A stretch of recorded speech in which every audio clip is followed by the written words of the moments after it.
Hi, ladies and gentlemen. For this next assignment, you're going to need to draw a still life.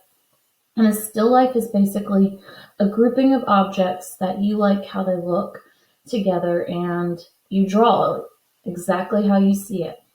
So many of us don't have access to a group of objects. If you don't have access to a group of objects that you can cluster together in a still life, you can always go to Google and look up something for a still life. For me, I love coffee, so I looked up a photo of a latte in a coffee mug. And out of all the pictures that I saw, this was the picture that I liked the most. So I clicked on it, and I'm now going to draw it. So I've got a small half sheet of paper. In that small half sheet of paper, I'm going to orient it horizontally. That way it's in the same direction as my image on the computer.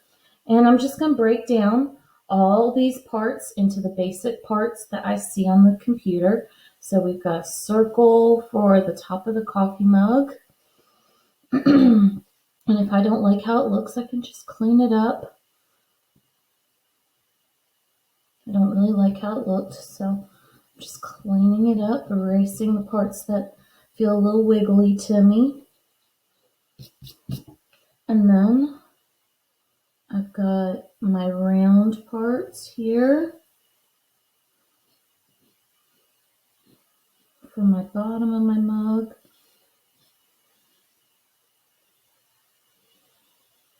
My handle looks almost like a letter C. Oh, it comes out further. So I'm going to erase that little tail. And top of the handle, where it comes down, kind of fades into the side. And then where the handle comes further out, makes it fat at the bottom. And then if I want, which I do, I'm going to put inside my details.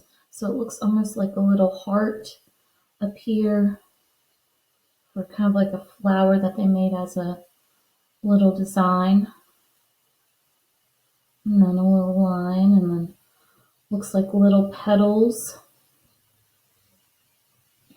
You could do your favorite sport items. Like if you like baseball, you could do a baseball mitt and gloves. If you like hats, you could do a grouping of hats of your favorite team. If you like makeup, you could do a grouping of makeup. Sky's the limit on what you can do in your still life. So that's kind of a rough idea of where things need to go. And then I've got my saucer, which is going to, for me, go off the page, which is okay. If things go off the page, it looks better if it goes off the page versus me cramping it in. And then a little round part in my saucer, make it have some movement. I'm going to do my spoon, which is kind of like an oval. Bridge it out, flare it out. I'm going to give it a little bit of a curve to it so it looks kind of spoonish and concave. And then there's some napkins in the background I can do diagonal lines with and some shapes with.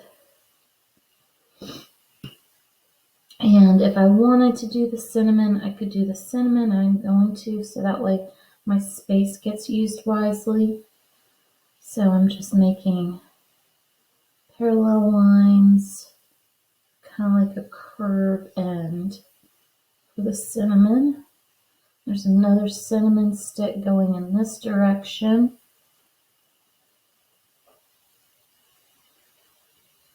But it's upside down. And then I've got some coffee beans that look like little ovals. And I'm not going to make them look exactly like those coffee beans and figure out where every coffee bean is. I'm just going to kind of use my artistic liberties and put random oval shapes in here in little clusters to make it look like it's a coffee bean, even though it's not exactly what the picture has. It kind of looks like a grouping of coffee beans. So once I have drawn my image, then I'm going to shade and apply value to my image. Now, to apply my value to my image, we've learned this skill throughout the whole semester. You're going to look for the darkest darks, the lightest lights, and with the side of your pencil, you are going to apply the value that you see. So this has a lot of lights.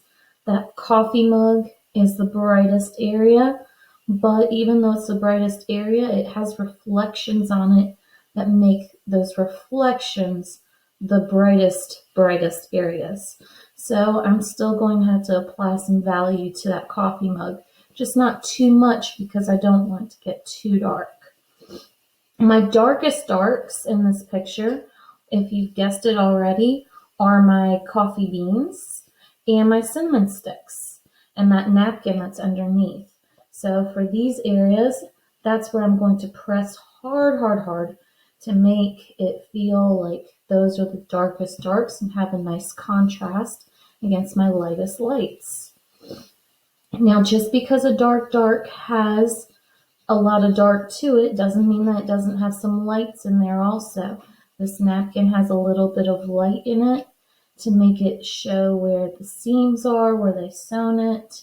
So I want to make sure that where those seams are, I put the darkest darks, and then I leave some light areas to make it look like it was folded and sewn. And if I make a mistake, just grab my eraser and fix it. So I'm going to continue shading this, and you will continue shading your still life. That is the first part of the process of this project. When you are done drawing a still life from top to bottom, left to right on your paper, you're going to take a picture of it and turn it in. Thank you, ladies and gentlemen. Hope you have a wonderful day.